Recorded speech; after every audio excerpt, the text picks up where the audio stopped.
नमस्ते दोस्तों, कैसे आप सब लोग। उम्मीद करती हूँ आप लोग बहुत अच्छे होंगे। मैं रमा आर्या फिर से आप लोगों का अपने YouTube channel India's beauty and culture में बहुत बहुत स्वागत करती हूँ। दोस्तों, आज हम बात करेंगे सोराइसिस की।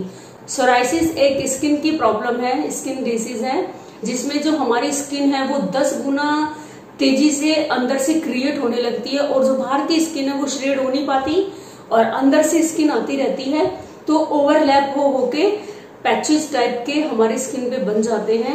ये जो पैचेस है ये व्हाइट हो सकते हैं, जिनके ऊपर सिल्वर कलर के फ्लेक्स भी जमा हो जाते हैं, या ये पिंक कलर के भी हो सकते हैं। डिपेंड करता है कि वात बिगड़ा हुआ है बॉडी में या ज्यादा कफ बिगड़ा हुआ है। तो ये जो डिसीज है ये ऑटो इम्यून डिसीज के अंदर आती है। ऑटो इम्यून डिसीज का मतलब आयुर्वेद में होता है, जो हमारी बॉडी के 3 पिलर है, वात पित्त कफ, ये तीनों के तीनों ही इम्बैलेंस है। जब ये तीनों इम्बैलेंस हो जाते हैं तो हमारी बॉडी में ऑटो इम्यून डिसीज क्रिएट हो जाती हैं, जिनमें सोराइसिस भी एक है। तो ये जो ऑटो इम्यून डिसीज है या जो हमारे शरीर के अंदर वात पित्त कफ का असंतुलन है, इसके पीछे कारण क्या है, उनमें हमें सावधानियां क्या बरतनी चाहिए और उपाय, ये तीनों आज मैं डिस्कस करूंगी। वीडियो बहुत इंटरेस्टिंग है, बहुत ध्यान से आपको सुननी है, स्किप करके ना सुने और इसको जल्दी जल्दी करके ना सुने, वरना आप बहुत जरूरी इंफॉर्मेशन मिस कर दोगे। अब जैसा कि मैंने आप लोगों को बताया कि हमारे शरीर के अंदर वात पित्त और कफ, ये जब 3 असंतुलित हो जाते हैं तो सोराइसिस की प्रॉब्लम आती है। वात पित्त और कफ तीनों के तीनों किन किन कारणों की वजह से बिगड़ते हैं, इन कारणों पे विचार कर लेते हैं। एक होता है बहुत देर रात तक आजकल जो लोग जगे रहते हैं किसी भी वजह से, या तो फोन में घुसे हुए हैं या उनका काम या किसी भी तरह का उनका व्यवसाय ऐसा है कि उन्हें बहुत रात तक जागना पड़ता है। तो बहुत रात तक जगना, सुबह बहुत देर तक सोए रहना, आजकल बड़ा रिवाज हो गया, लोग 10-10, 11-11 बजे तक सोए रहते हैं। ये हमारे शरीर में वात पित्त कफ को असंतुलित करता है, खासकर वात को। और जो ये सोराइसिस है ये वात डोमिनेंट डिसीज है।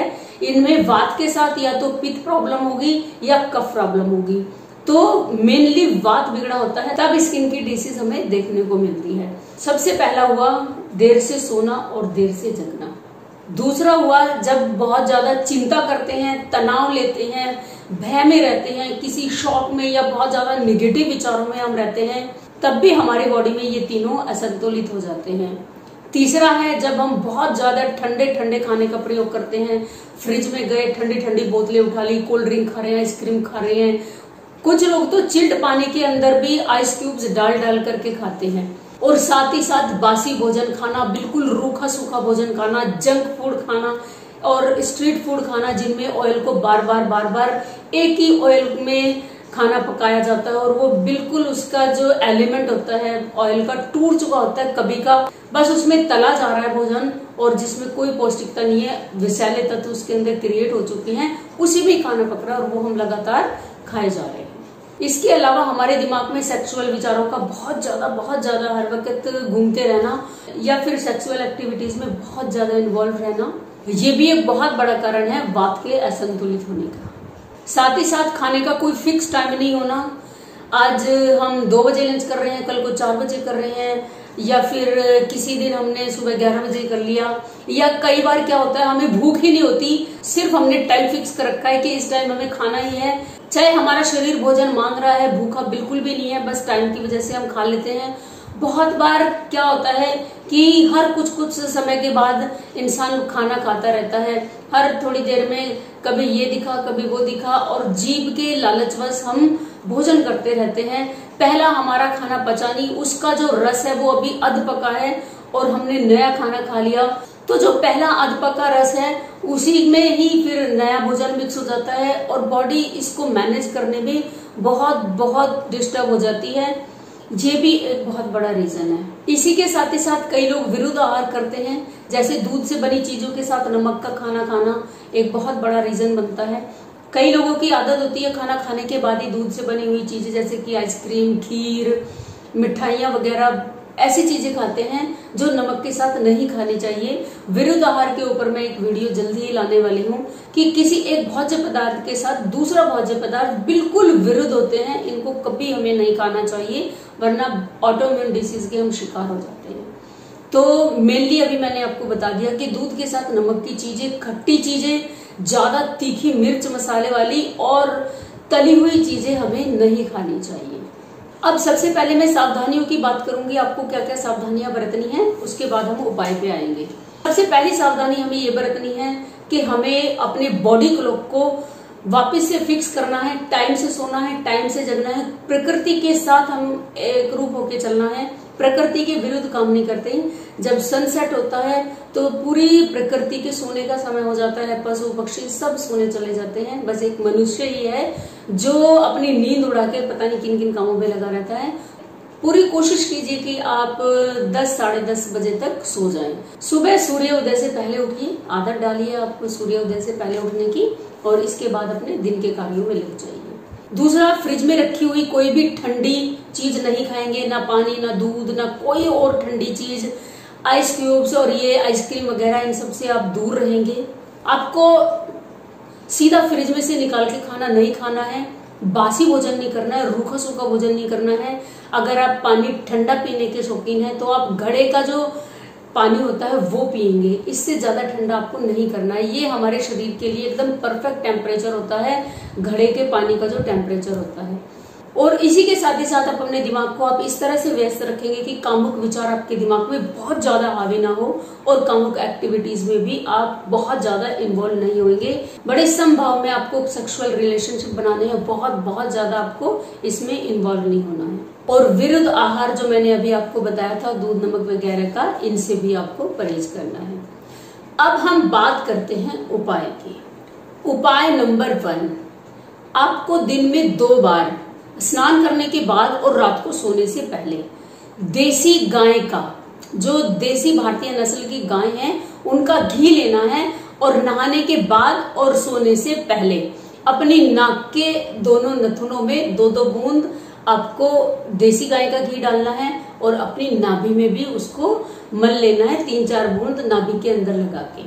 हफ्ते में 1 बार कान के अंदर आप 1-1 बूंद थोड़ा ल्यूक वार्म करके, गुनगुना घी करके, घी को अपने कानों में 1-1 बूंद डालेंगे खाने से पहले, जिससे कि जो ये आपका पूरा तंत्र है इसमें वो अच्छे से एब्जॉर्ब हो जाए। ये जो ENT है इस एरिया में घी पूरे में फैल जाए। और रात को सोते समय अपने पैरों के तलवों में गाय के घी की मसाज करके सोएंगे। ये था उपाय नंबर 1। इससे वात कंट्रोल होने में बहुत सहायता मिलती है। अब बात करेंगे दूसरे उपाय की। इस उपाय से आपका पित्त और कफ कंट्रोल होने में बहुत मदद मिलेगी। बड़ी शीघ्रता से आपके शरीर में पित्त और कफ का बैलेंस होना शुरू हो जाएगा। इस उपाय का नाम है कुंजल क्रिया। ये मैं इस वीडियो में आपको नहीं बता सकती, थोड़ी बड़ी क्रिया है। इसमें सुबह खाली पेट गुनगुना पानी, सेंधा नमक मिला हुआ पिया जाता है, और उसके बाद उसका वमन किया जाता है। इसके ऊपर मैंने एक वीडियो बनाई हुई है, आई बटन में आप प्लीज जाकर देखिए। वहां से बहुत अच्छे से पहले इस क्रिया को सीखना, उसके बाद ये क्रिया आपको करनी है। जिस समय आप ये उपाय करना शुरू करें तो पहले 3 दिन आपको लगातार करनी है, उसके बाद हफ्ते में 1 बार ये आपको जरूर करनी है। इससे आपका पित्त और कफ बैलेंस होंगे, और आपके सोराइसिस को कंट्रोल करने में ये बहुत मददगार साबित होती है। तीसरा उपाय है खाने का। आप लेंगे त्रिफला पाउडर। त्रिफला पाउडर में आपको 1 हिस्सा हरड़, 2 हिस्से बहेड़े और 4 हिस्सा आंवला लेना है। आपको किसी भी आयुर्वेदिक स्टोर से हरड़, बहेड़े, आंवले के पाउडर मिल जाते हैं। आपको 100 ग्राम हरड़, 200 ग्राम बहेड़ा और 400 ग्राम आंवले का पाउडर ले लेना है। इनको आपस में मिक्स करके अच्छे से किसी कांच की बोतल में भर के रख लेना। सुबह बिल्कुल खाली पेट जैसे ही आप सोकर उठते हो और फ्रेश हो जाते हो, उसके बाद आपको 1 चम्मच बड़ा चम्मच आपको त्रिफला लेना है, और उसके ऊपर गुनगुना पानी पी लेना है। अभी गर्मियां हैं तो बिल्कुल साधारण टेम्परेचर का लें, जब सर्दियां आ जाएंगी आपको गुनगुना पानी इससे ले लेना है।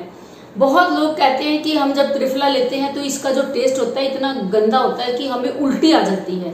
अगर आप भी इस तरह की समस्या फेस करें तो आप एक छोटे कप में या कांच के छोटे से ग्लास में 1 चम्मच त्रिफला लें, 1 बड़ा चम्मच ही शहद लें और पानी में उसको मिक्स कर लें। इसके बाद उसको पी लें। फिर पानी पीने के बाद आप ऊपर से छोटी सी गुड़ की डली मुंह में रख के चूसते रहिए। तो जो इसका आफ्टर टेस्ट होता है, जो अजीब सा कसैला सा होता है, जिसकी वजह से वॉमिट फील होती है, वो आपको बंद हो जाएगी होनी और आप त्रिफला अच्छे से ले पाएंगे। और ये आपकी बॉडी पे गजब का काम करता है। त्रिफला एक ऐसी औषधि है जो वात, पित्त और कफ तीनों ही दोषों को बहुत जल्दी से और बहुत आसानी से कंट्रोल करती है, बैलेंस करती है। त्रिफला लेने से और भी बहुत सारी समस्याओं में हमें आशातीत लाभ होता है। त्रिफला के ऊपर बिल्कुल डिटेल में अलग से वीडियो बनाऊंगी, तब आपको पता चलेगा कि कितनी बेहतरीन चीज है ये हमारे शरीर को स्वस्थ रखने के लिए। चौथी हम बात करेंगे, एक और औषधि है जिसे कोई भी स्वस्थ, कोई भी अस्वस्थ व्यक्ति कभी भी ले सकता है, बच्चे, बूढ़े, जवान, कोई भी। इसका कोई साइड इफेक्ट नहीं होता और हमारे शरीर की इम्यूनिटी को बूस्ट करने के लिए रामबाण चीज है। इसका नाम है गिलोबेल, जिसको अमृत बेल भी कहते हैं। अगर आपके आसपास आपके घर में कहीं गिलोबेल लगी है तो इतना पीस, 4 इंच का पीस ले लेंगे आप काट के टहनी का, उसे उसकी छाल को पानी में उबालेंगे।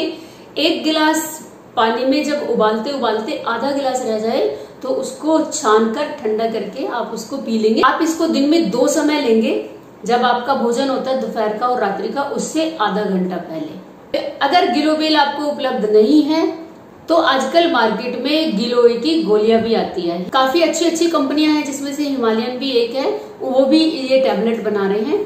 तो आप 3-4 टैबलेट खाने से आधा घंटा पहले सुबह और शाम खाली पेट लेंगे, साधारण नॉर्मल टेम्परेचर के पानी से। गिलोबेल अपने आप में एनफ है वात, पित्त, कफ को कंट्रोल करने के लिए। आप कहेंगे कि त्रिफला लें या ये लें, दोनों ही लें तो बहुत अच्छा रहेगा, जल्दी कंट्रोल में आएगी। और त्रिफला आपको साल भर तक लेना है। हर 3 महीने के बाद आप 15 दिन का गैप देंगे, फिर कंटिन्यू करेंगे, फिर 3 महीने कंटिन्यू करेंगे, फिर 15 दिन का गैप देंगे। 1 साल आप ये निभा के कीजिए, जड़ से आपका सोरायसिस खत्म हो जाएगा। जो लोग कहते हैं कि बार बार आ जाता है, बार बार आ जाता है, ये बार बार नहीं आएगा। आपके शरीर को इतना मजबूत और ताकतवर बना देगा, डिटॉक्सिफाई कर देगा। जो त्रिफला है, इसका सबसे मेन काम होता है हमारे शरीर के अंदर से सारे टॉक्सिन्स बाहर करके हमारे शरीर को एकदम शुद्ध बना देना। तो ये आप लीजिए साल भर। और गिलोय की टैबलेट या गिलोय का काढ़ा भी लीजिए। और एक और छोटा सा उपाय है, अगर आप कर पाए तो सोने पे सुहागा हो जाएगा, वो है नीम की पत्तियां। अगर आपके आसपास कहीं नीम का पेड़ है तो आप नीम की नरम नरम कोपल ले लेंगे, 4-5, उनको खूब चबा चबा कर खाएंगे और ऊपर से पानी पी लेंगे। अगर आपके पास वो भी अवेलेबल नहीं है, नीम का पेड़ आपके आसपास नहीं है, तो फिर से आप किसी आयुर्वेदिक कंपनी की बनाई हुई नीम टैबलेट लेंगे। 3-4 टैबलेट आपको हर रोज लेनी है। ये आप 3 से 6 महीने ले सकते हैं और उसके बाद आप छोड़ देना। बिल्कुल आखिरी उपाय मैं अब आपको बताने जा रही हूं, ये है मेडिटेशन। मेडिटेशन करना बहुत जरूरी है आप लोगों के लिए, क्योंकि मेडिटेशन एक ऐसी चीज है, ना केवल हमारे शरीर को स्वस्थ रखता है, बल्कि हमारे दिल, दिमाग, मन, मस्तिष्क को एकदम रिलैक्स्ड और कूल रखता है। मेडिटेशन आपको जरूर करनी है। 45 मिनट कम से कम आप हर रोज मेडिटेशन करेंगे। ज्यादा अगर आपके पास समय है तो ज्यादा भी कर सकते हैं। मेडिटेशन करने के लिए आपको अपने स्पाइन को सीधा करके बैठ जाना है। और ये ज्ञान मुद्रा होती है, जिसमें हम अपनी फर्स्ट फिंगर को अंगूठे से लगा लेते हैं, बाकी 3 उंगलियों को सीधी रखते हैं, अपने घुटनों पे इस तरह से हाथ रखते हैं, धीमे से अपनी आंखें बंद करते हैं। आंखें बंद करने के बाद अपने शरीर में आती और जाती हुई सांसों को बस ऑब्जर्व करते हैं, देखते हैं। जब आप अपनी सांसों को ऑब्जर्व करेंगे तो ना तो आपको अपनी सांस को जबरदस्ती रोकना है, ना ही छोड़ना है, ना ही अपने सांसों की गति को बढ़ाना है, ना ही अपने सांसों की गति को घटाना है। जो है जैसी है वैसी की वैसी ही आपको अपनी सांसें ऑब्जर्व करनी है। कई बार आपको लगेगा आपकी सांसें तेज तेज चल रही है, कई बार आपको लगेगा आपकी सांसें बहुत धीमी हो गई है, कई बार लगेगा आपको सांस ही नहीं आ रही। कोई घबराने की जरूरत नहीं है, बस आप बहुत शांति से अपनी आती और जाती सांसों को देखिए। धीरे धीरे धीरे आपके दिमाग में जो विचार निगेटिव या फिर शोक, चिंता, तनाव, भय, कामुक विचार, ये सब धीरे धीरे धीरे जाने कहाँ चले जाएंगे और आपका मन मस्तिष्क बहुत ताकतवर होगा। जीवन के हर क्षेत्र में आप बहुत तरक्की करेंगे क्योंकि आपका जो दिमाग है वो फोकस्ड हो जाएगा। मेडिटेशन की सबसे फर्स्ट ये स्टेप होता है, जब आप ये करना शुरू करेंगे तो आपका शरीर पूर्णतः स्वस्थ होकर आपकी इम्यूनिटी सिस्टम बहुत गजब का हो जाएगा। अब मैं वीडियो खत्म करती हूँ और पूरे भरोसे और विश्वास के साथ आपको ये यकीन दिलाती हूँ, वीडियो में बताए गए सारे उपाय अगर आप करते हैं तो आपका जो सोराइसिस है वो धीरे धीरे धीरे धीरे बिल्कुल जड़ से खत्म हो जाएगा। जीवन में कभी ये वापस नहीं आएगा। उपाय आप सारे करेंगे, ये बस आपको ख्याल रखना है। उम्मीद करती हूँ ये वीडियो आपको अच्छी लगी होगी। अगर वीडियो आपको अच्छी लगी है तो प्लीज वीडियो को लाइक जरूर करें। अगर आप मेरे चैनल पे नए आए हैं तो चैनल को सब्सक्राइब करके बेल बटन जरूर दबा देना। आपकी कोई समस्या हो ब्यूटी या हेल्थ से रिलेटेड तो आप कमेंट बॉक्स में मुझे जरूर बताइए, आपके लिए वीडियो जरूर बनेगी। ये वीडियो कैसी लगी मुझे जरूर बताना। मिलती हूँ किसी नई वीडियो में किसी नई इंफॉर्मेशन के साथ। तब तक के लिए आप मस्त रहिए, स्वस्थ रहिए, खुश रहिए। Bye bye.